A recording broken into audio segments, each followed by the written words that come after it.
What is going on, people? Inside that internet machine. Why is Surf Blue messaging me on Facebook right now? Anyway, welcome to 2026. And listen, 2025 was awesome.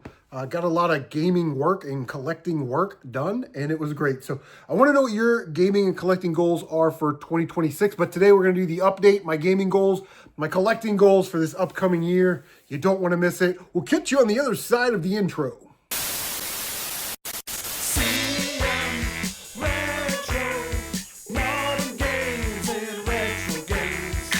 All right, so before we get going, I should probably explain the thumbnail. So my daughter got me for Christmas this like ring light on a stick with the camera thing. And I'm like setting this up and I'm like, does that look right? Is there a glare back there? And then my thumb accidentally hit the photo thing. And I thought, you know what? There it is. That's how we're starting 2026. First thumbnail of 2026, starting hot. Anyway. So let's just start with the channel update. Listen, man, I don't really chase subscribers or views. I make videos when I want to make videos. I don't like try to keep up with the Joneses and buy massive lots and do pickup videos every week anymore. I used to, and then I got burnt out, and then I stopped doing that. So mental health is good. The state of the channel is good. I love interacting with everybody. I appreciate all the support, all the subscribers and the views and the comments and stuff like that. And look forward to just sort of continuing the mission in 2026. But if you are in that situation, YouTube is not your living. It's sort of a hobby. You do it because you like to do it, a passion project, if you will. I love it when Reto Tiburon says that, because that's what Dusty Rhodes used to say. Old wrestler Dusty Rhodes, the American dream, baby, if you will. But yeah, I mean, if you don't make your living on YouTube, you really shouldn't carry that stress of having to pump out content. It's just better for your mental health and your family life and everything else. So maybe that's one of your goals this year, is to not stress yourself out over YouTube. The other thing is that, like I said, business as usual. We'll do the pickup videos when we can. I think every YouTuber that I've watched so far wants to live stream more in 2026. I definitely want to live stream more. But it's a time issue. So there are some games that I definitely want to live stream. Like at the trade show last year, I traded for a copy of Red Dead Redemption 2. I've never played it before. We're going to do like a first time playthrough. What do they call that? Initial playthrough. And a blind playthrough like this. And we'll do it like 8-hour days. We'll just make a job of it. Friday night, Saturday night, until we're done with the games. We'll try that. But that's got to wait until after the middle of June. I got a lot of work stuff coming up the first 6 months of the year. We got some leadership training stuff that I'll be going to. And we always go to the Tactical Officers Convention. I think I'm going to go to a CQB instructor course or something. Maybe like a Red Dot instructor course while we're out there. So we got a lot to prepare for the first 6 months. But that's sort of the channel update. Everything's good in my life. I hope everything's good in your life.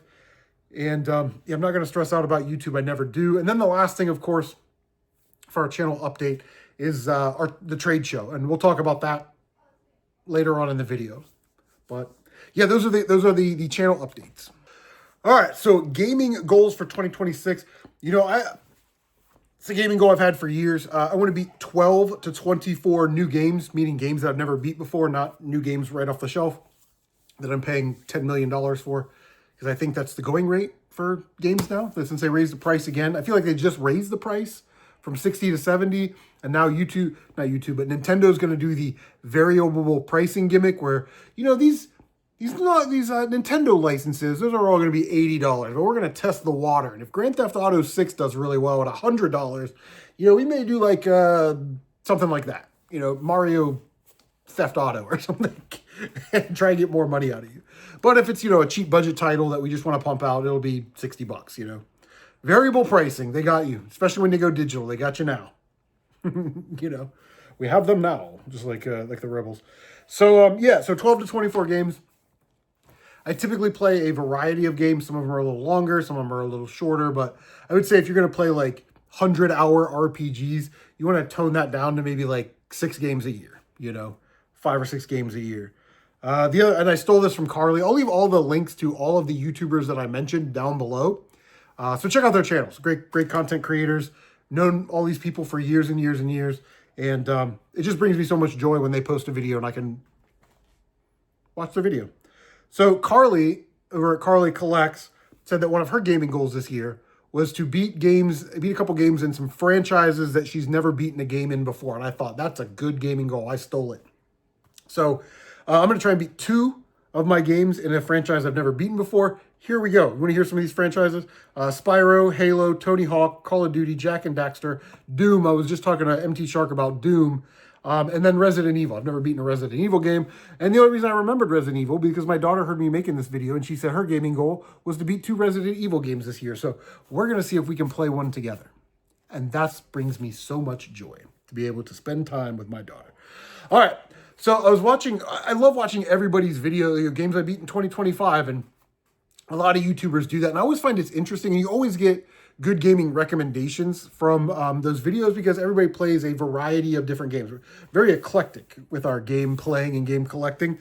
And so I thought, well, why don't I also do like a sub challenge of beating games that other YouTubers beat? So back in the day, Gamer beat Lilo and Stitch on the Game Boy. I actually just picked that game up. It's been on my backlog of games I want to pick up for like a year. And I could just never find a copy. And I wasn't going to pay for like a $12 game on eBay and have like $6 shipping, you know what I mean? So I just waited and I found one at my local store a couple weeks ago. So I have that one on deck. That's the next game that I'm going to play. Mr. Matthews beat Shadow of the Ninja on the Nintendo, which again, I have that game, just never put any time into it.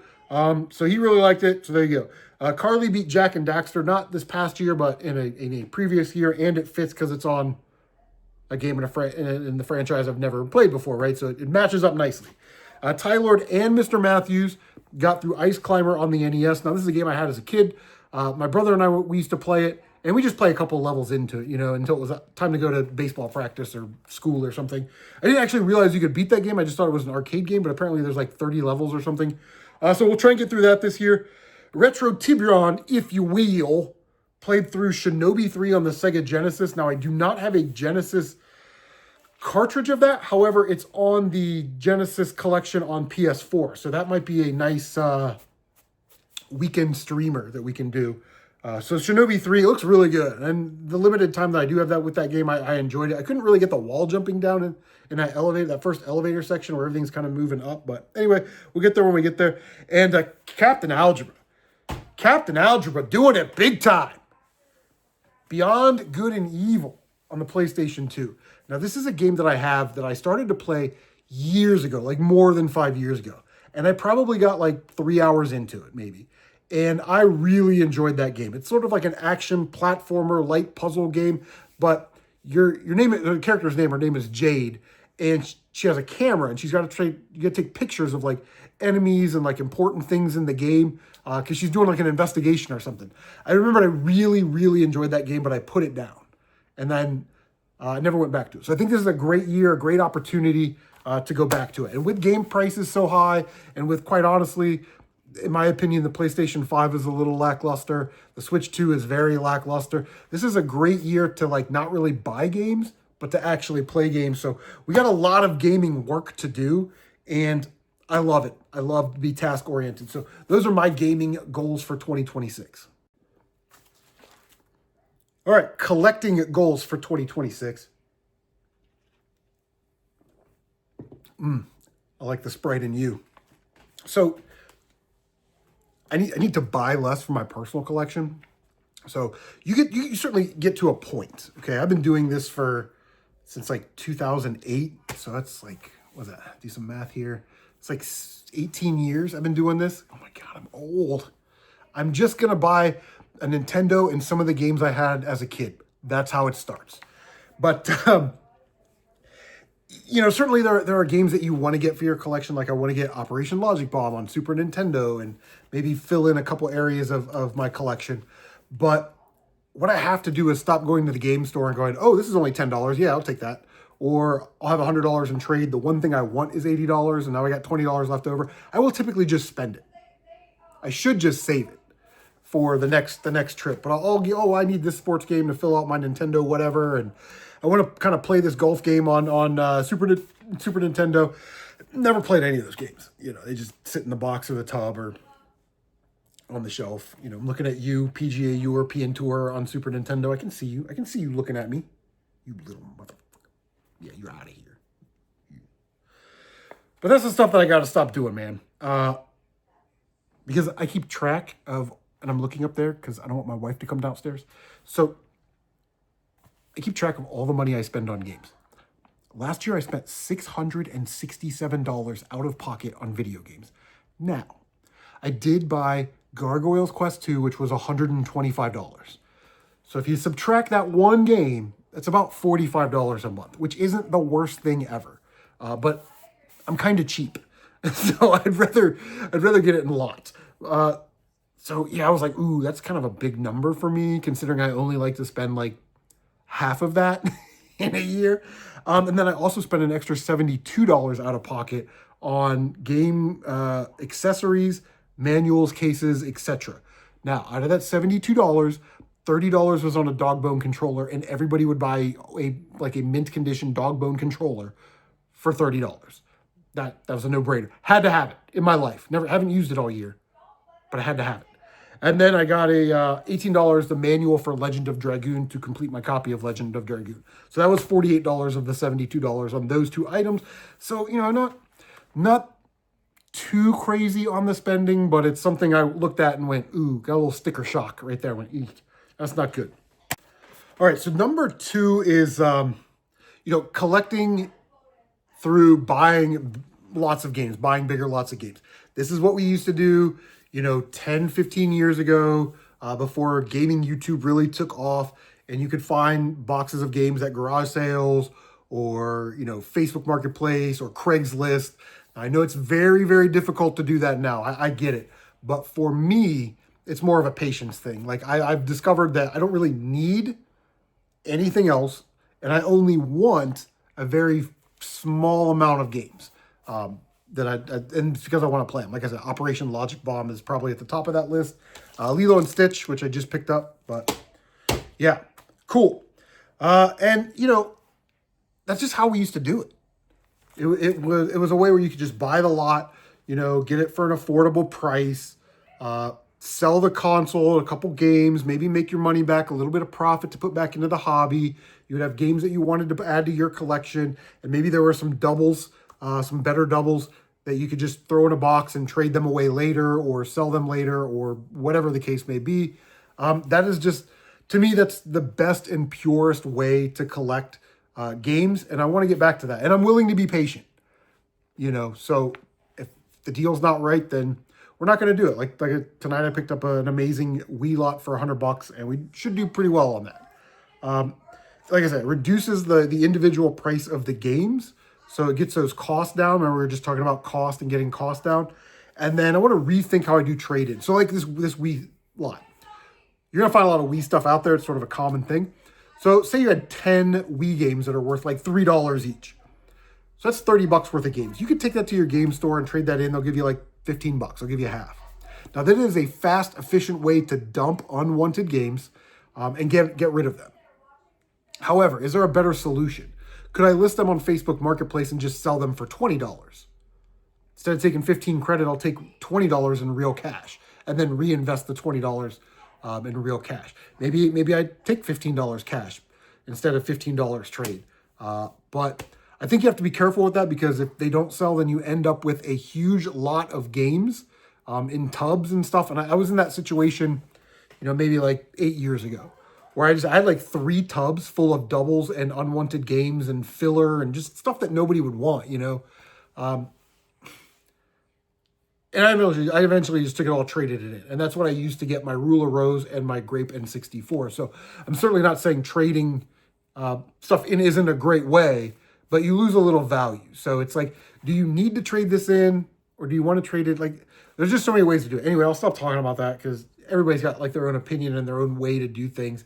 It's easier for me where I live because we have so many game stores and game locations and gamers, and we're like a stone's throw away from other, bigger cities and suburb areas. So there's a lot of interest, a lot of supply, a lot of demand. You may live somewhere out in the country where there's like 3 people that play games, and your nearest game store is like an hour away. It's a little bit harder for you. You either have to sell online or dump everything off at that game store when you go. So yeah, I don't know. Everybody's in their own situation when it comes to stuff like that. But I think for me, that's what I'm going to do. So if we have a big tub of unwanted Wii games and PS3 games and 360 games at the end of the year, then I'll just figure out what I want to do with them. You know, that's all I can really say about that. All right, so the third thing, the final thing, is that this year I'd rather collect through trades than really buying anything. So in some of the pickup videos or other videos I make, you'll see, or maybe I'll post it in the community tab. You know, I have these games for sale. Here's a picture I'm looking for, and then I'll list the games. And if anybody wants to trade for those games, you know, you can hit me up on Facebook or the Tweeter machine. I mean, X. I'm going to give it to you. And maybe we can work out a trade. I would just rather do that this year. You know what I mean? Instead of really going to game stores and buying games that I'm not going to play. I'd really just rather trade for the games that I want and that I know I'm going to play. And Tyler and I have had a good time palling around, hitting all these other little cities and suburbs and doing movie hunting, which I think is going to be more popular as we move forward, as gaming goes digital, because physical collectors like to collect physical things, and other media like DVDs and Blu-rays are really, really cheap. So I think some people will start collecting that. But lastly, we do every year the trade show. It's usually the last weekend in August. Now for me, that's sort of the end of the garage sale season. I have all this stuff left over. I'll trade it. And then right after the trade show, usually about a week or two after, I take it all to the game store and I dump it. But like I said, we're doing a different strategy this year. So we'll have a bunch of stuff for trade show. I've already got like a box ready to go. But yeah, the trade show, I love doing that event and I think people like it. But at the same time, last year we didn't really have a good turnout. I don't think Matt was there. Josh wasn't there. I think RetroHeck was out of the country. And there are some other people that usually show up or drop by that weren't there. So it doesn't sound like that's a good weekend. People are like last vacations of the year. I think there was a gaming convention also that weekend. So people were off doing that. So if we need to change that to earlier in August or like in September sometime, we can. Let me know. And we can make some adjustments if that works out better for you. Because I'm off every Thursday, Friday, and Saturday night. So any Thursday, Friday, Saturday night is good for me. But anyway, guys, that is going to do it. This is starting to get long and boring. I'm boring myself, so I know you're getting bored.